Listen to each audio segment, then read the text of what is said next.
So ఏ తాలూకా అండి? పవన్ కళ్యాణ్ గారి తాలూకా. Pithapuram MLA తాలూకా అంటారా? పవన్ కళ్యాణ్ గారి తాలూకా. పిఠాపురంలో ఉన్న వాళ్ళు పిఠాపురం తాలూకా, రాజమండ్రి ఉన్న వాళ్ళు రాజమండ్రి తాలూకా. కానీ ఆయనకి అన్ని చోట్ల అభిమానులు ఉన్నారు కాబట్టి ఏ ఊరు వాళ్ళకి ఆ ఊరు తాలూకా అనమాట. ఓకే, మీరు పవన్ కళ్యాణ్ గారి తాలూకా. సో ఎలా అనిపిస్తుంది? చాలా హ్యాపీ. అనుకున్న దానికన్నా ఎవరు ఎక్స్పెక్ట్ చేయలేని విధంగా ఒక చరిత్రలో నిలిచిపోయేది ఏదన్నా ఉందంటే ఆ ఒక్క విజయం అనమాట. తర్వాత ఎన్ని ఓటములు వచ్చినా పవన్ కళ్యాణ్ గారికి ఇది ఒక మామూలు గెలుపు కాదు. అన్న మాటకి, ప్రతి మాటకి ఈ 10 సంవత్సరాల రాజకీయంలో భలే చేశాడు రా. నిజంగా అది మెగా ఫ్యామిలీలో కూడా చాలా సంతోషం వ్యక్తం చేస్తున్నారు. 10 సంవత్సరాల కల్లా నెరవేరింది కదా, ఫ్యాన్స్కి ఎలా ఉంది అంటే బయట? ఫ్యాన్స్ ఫస్ట్ ఒక సినిమా యాక్టర్ రాజకీయాలకు వచ్చాడు, ఏదో పూనకు వచ్చినట్టు ఊగిపోతున్నాడు, సినిమా డైలాగులు చెప్తున్నాడు, ఇవన్నీ కూడా సినిమాకే అంకితం అని చెప్పి చాలామంది లైట్ తీసుకున్నారు. కట్ చేస్తే భీమవరం గాజువాకులు ఎప్పుడైతే ఓడిపోయారో ఒక చదరంగం వైకుంఠపల్లి ఎలా ఆడాలి, జనాలకి నాడి ఏంటి, వాళ్ళ బాధలు ఏంటి, దానికోసం రీసెర్చ్ చేసి బాగా అంటే వెనకడుగు వేయకుండా సినిమాలకి వెళ్లకుండా ఆయన జనాల కోసం మాట్లాడడం, చిన్నపిల్లలకి కానీ వాళ్ళ స్కూల్ చదువులు కానీ కాలేజీ చదువులకు ఉద్యోగాల కోసం కానీ ఇవన్నీ కూడా ఎక్కువ ప్రతి మీటింగ్లో ప్రస్తావించడం వల్ల ఎవరు జెన్యూన్ ఎవరు ఫేక్ అనేది జనాలు నిర్ణయించుకున్నారు. సో ఈరోజు పొత్తు విషయంలో పవన్ కళ్యాణ్ గారు చాలామంది అనేది ఏంటంటే పొత్తు పెట్టుకోవడం వల్ల గెలిచాడు అంటున్నారు. ఆయన పొత్తు పెట్టుకోకపోయినా కూడా 21 స్థానంలో కాదు ప్రతి చోట కూడా ప్రతి పోలింగ్లో కూడా ఒక గ్లాస్ సింబల్ అనేది ఉంటే కనుక నిజంగా దానికి ఇటు కొట్టేటోళ్ళు. సో ఆయన ఇప్పుడు నిజంగా చెప్పాలి అంటే కనుక సీఎం అయ్యే అవకాశాలు ఎక్కువ ఉన్నాయి చెప్పాలంటే. ఎందుకంటే జనాలు నిరుత్సాహపడ్డారు. అంటే అధికారంలో ఉన్నప్పుడు అమ్మఒడి అని చెప్పి పెన్షన్లు ఇవ్వడం, ఇంటింటికి వచ్చి బియ్యం ఇవ్వడం ఇవన్నీ చూశాక మనకు ఓట్లు వస్తాయనుకున్నారు చాలామంది. సో అవతల వాళ్ళ విషయానికి నేను చెప్పే సమాధానం ఏంటంటే ఇచ్చింది మన జేబులో సొమ్ము కాదు, గవర్నమెంట్ సొమ్ము. ఇప్పుడు వచ్చే అధికారం కూడా గవర్నమెంట్ సొమ్ము ఇస్తారు. సో వాళ్ళ ఇష్టం, వాళ్ళ మైండ్ సెట్ ఎలా ఉంటుందో ఎవరు చెప్పలేం. పెద్ద పెద్ద రాజకీయాలు ఎన్టీ రామారావు గారు లాంటి వాళ్ళే మళ్ళీ వెనకబడ్డారు అంటే సో అది వెనకపడ్డం పక్కన పెడితే ఈ రోజుకి కూడా రామారావు గారు స్టైల్లో పవన్ కళ్యాణ్ గారు ఉన్నారనే చెప్పచ్చు. ఎందుకంటే తిరుపతిలో వేగబాంబ కానీ కొన్ని సత్రాలు ఉన్నాయి. సో ఆ పేర్లు ఎన్ని గవర్నమెంట్లు వచ్చినా ఎలాంటి పెద్ద పెద్ద నాయకులు వచ్చినా కూడా ఆ పేరు తీయడానికి ఉండదు. అది నిత్య కళ్యాణం, ఆ భోజనం అలాగే ఉండాలి. సో ఈ రోజున ఆ భోజనంలో క్వాలిటీ తగ్గుతుంది. వచ్చే యాత్రికులకి పాలు ఉన్నట్ల, సాంబార్ రైస్ ఉన్నట్ల, అసలు పట్టించుకోవట్లే.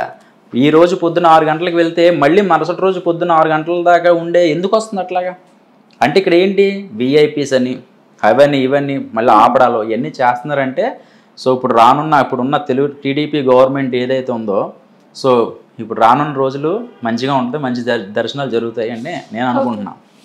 అసలు ఈ రెండు తెలుగు రాష్ట్రాల్లో మొత్తం పవన్ కళ్యాణ్ గారు ఇప్పుడు కొన్ని డేస్ నుంచి ఎప్పుడైతే ఎలక్షన్ రిజల్ట్ వచ్చాయో అసలు సినిమాల్లోనే ఉండిపోవాలి, నా రాజకీయానికి పనికిరారు అన్నారు. అలాంటి వాళ్ళకి ఏం చెప్తారు?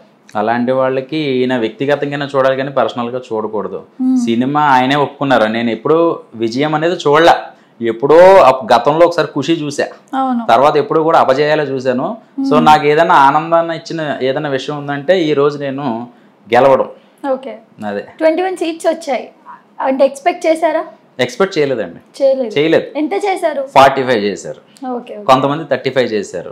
అప్పటిదాకా పవన్ కళ్యాణ్ గారి మీద ఉన్న మీడియా ఏదైతే ఉందో ఒక 2 రోజుల తర్వాత మళ్ళీ ఇలాగ ఉల్టా పుల్టా అయింది, ఇంకా తగ్గిపోయింది, ఎక్స్పెక్టేషన్ తగ్గిపోయింది.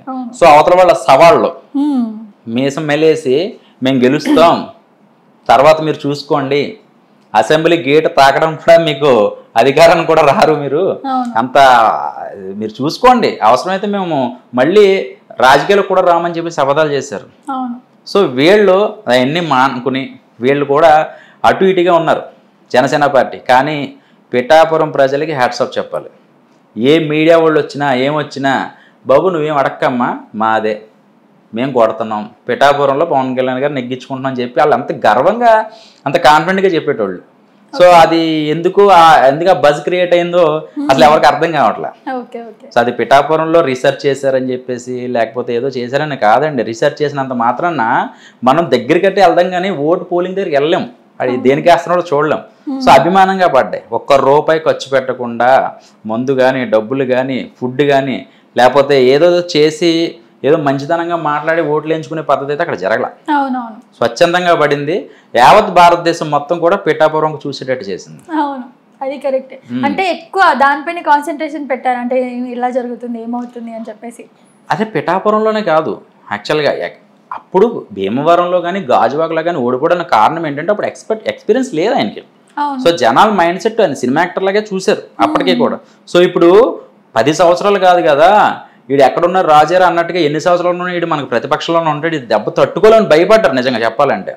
సో ఆయన పిఠాపురంలో కాదు కదా, నరసరావుపేటలో చేసిన పడతారు, హైదరాబాద్లో కాదు, చుట్టుపక్కల ఆంధ్రాలో ఏ బోర్డర్ వచ్చినా కూడా ఆయన గెలుస్తారు. ఫిక్స్ అయిపోయారు జనం. ఎందుకంటే చాలా మంది ఊగిపోతా మాట్లాడుతున్నారు. ఊగిపోతాం కదా, మనసులో వచ్చిన మాటలు పేరు పెట్టారు, ఊగిపోతున్నాడు అన్నారు. అవును, ఇప్పుడు అసలు కదా ఊగడానికి కాదు కదా, అసలు ఏ టాబ్లెట్ వేసుకుంటే ఏ తగ్గుద్దో కూడా వాళ్ళకి అర్థం కాని పరిస్థితిలో ఉన్నారు.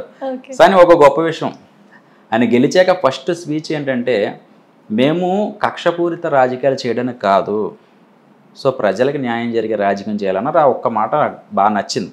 సో యువత అంతా కూడా రెచ్చిపోతారు. ఇప్పుడు ఆయన ఒక ఊగిపోతే నిజంగా ఊగిపోయి రేపు చూసుకుంటారా వేసుకుంటారా మీమ్స్ అది అన్నారు అనుకోండి, నిజంగా ఆత్మహత్యలు చేసుకుంటారు వాళ్ళు తట్టుకోలేక. సో అలాంటివి కాకుండా మంచి ఉద్దేశంతో ఎవరిని రెచ్చగొట్టే విధంగా కాకుండా ఎవరి కాళ్ళకి ఒక మంచి సలహా ఇచ్చారు. నేను రాజకీయాలకు వచ్చింది కక్ష సాధింపు కోసం కాదు, అవతల వ్యక్తి నాకు పదవిలో ఉన్నంత వరకే శత్రువు, పర్సనల్గా కాదని చెప్పి ఒక మంచి మెసేజ్ ఇచ్చాడు చెప్పాలంటే. సబ్స్క్రైబ్ చేయండి. Please like, share and subscribe to top Telugu TV. Top Telugu TV.